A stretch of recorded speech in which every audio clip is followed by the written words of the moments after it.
نام کی تبدیلی کے لیے KPK کے وزیر اعلیٰ کے طور پر، لیکن عمران خان صاحب اس سے انکاری ہیں اور انہوں نے سہیل افریدی صاحب کا نام دیا ہے۔ آپ نے کچھ دن پہلے دیکھا ہوگا ایک جلسہ ہوا تھا KPK کے اندر، جس میں علی مین گنڈا پور صاحب کو گالیاں اور جوتے بھی پڑے تھے عوام سے، اور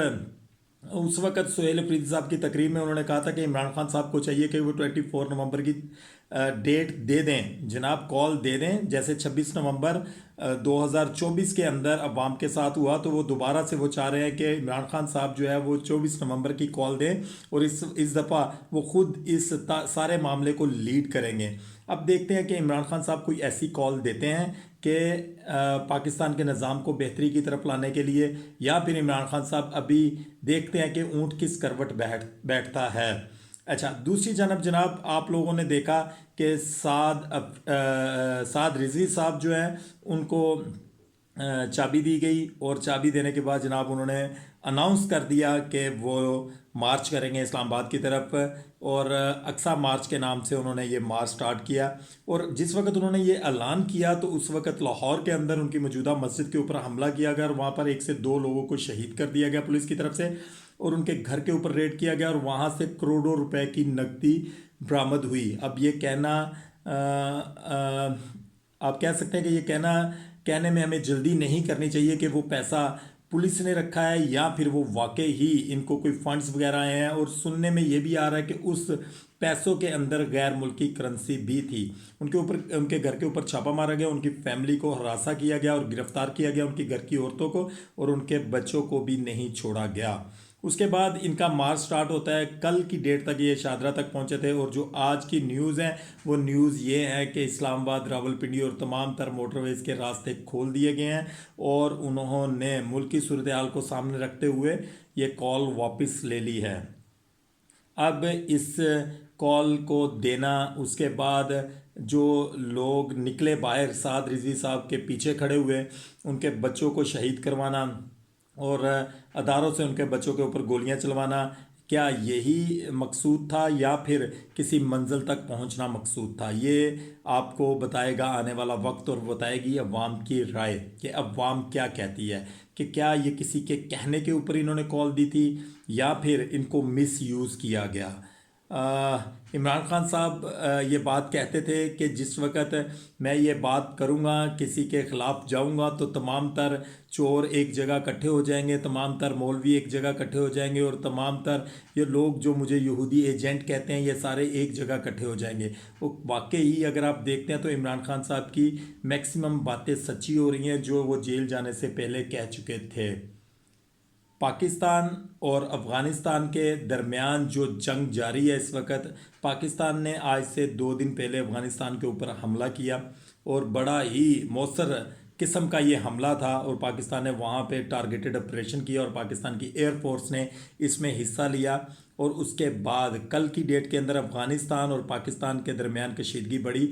افغانستان نے پاکستان کے اوپر حملہ کرنے کی کوشش کی، اور پاکستان نے ان کو منہ توڑ جواب دیا۔ یہ کہنا غلط نہیں ہوگا کہ اگر افغانستان پاکستان سے ٹکر لینے کی کوشش کرے گا تو پاکستان افغانستان کو ناکو چنے چبوا سکتا ہے، کیونکہ ہماری جو فورسز ہیں وہ اس قابل ہیں کہ وہ کسی بھی ایٹمی پاور کو یا کسی بھی ایسی پاور کو جو اپنے آپ کو جنگجو کہتے ہیں اور پاکستان کے اندر اور پوری دنیا کے اندر مسلمانوں کو وہ اپنا ٹارگٹ بناتے ہیں، پاکستان ایسے لوگوں کو جواب دینے کی طاقت رکھتا ہے۔ اور پاکستان کی جو افواج ہیں، جو پاکستان کے افواج کے لیڈران ہیں، وہ اس چیز کی طاقت رکھتے ہیں کہ وہ تمام تر ملکوں کو اس کا مؤثر جواب دے سکیں۔ پاکستان کو اس وقت دعوت دی گئی کہ آپ سیز فائر کر دیں، ہم لوگ دوبارہ اس کے اوپر جنگ نہیں جاری رکھنا چاہتے، لیکن پاکستان نے وہ چیز ماننے سے انکار کر دیا، مسترد کر دیا کسی ایسی آواز کو جو یہ چاہتی ہے کہ جناب آپ نے افغانستان کے اوپر حملہ کیا اور افغانستان نے الٹا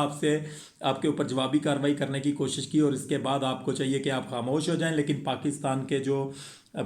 کی جو لا انفورسمنٹ ایجنسیز ہیں اور پاکستان کی جو اسٹیبلشمنٹ ہے انہوں نے اس چیز کو مسترد کر دیا، اور وہ کہتے ہیں کہ حملے جاری رہیں گے اور ہم اب گھس کر ماریں گے۔ اب دیکھتے ہیں کہ یہ جو جشن انڈیا افغانستان کے ساتھ مل کر منا رہا ہے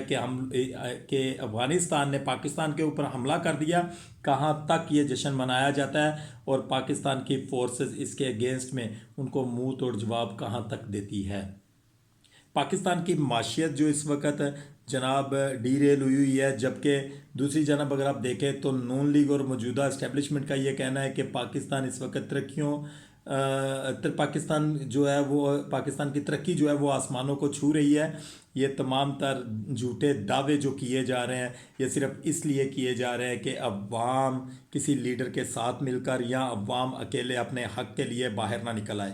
پاکستان کے علاوہ اگر آپ دیکھیں نیپال کے اندر، سری لنکا کے اندر، بنگلہ دیش کے اندر اور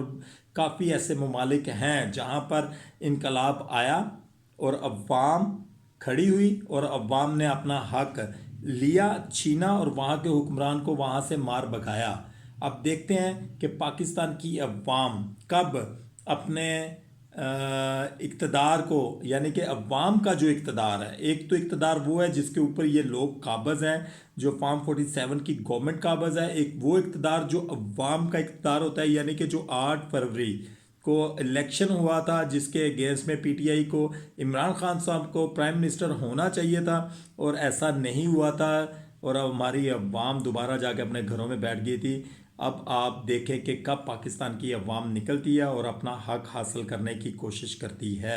میری دعا ہے کہ اللہ تعالی ہمارے ملک کے اوپر کسی ایسے حکمران کو مسلط کرے جو ہمارے ملک کو قانون، شریعت اور اسلام کے مطابق چلائے، اور میری یہ بھی دعا ہے کہ اللہ تعالی ہمارے ملک کو ترقیوں کی طرف گامزن کرے۔ جہاں بھی رہیں خوش رہیں، اپنی فیملی کا خیال رکھیں۔ خدا حافظ۔ پاکستان زندہ باد۔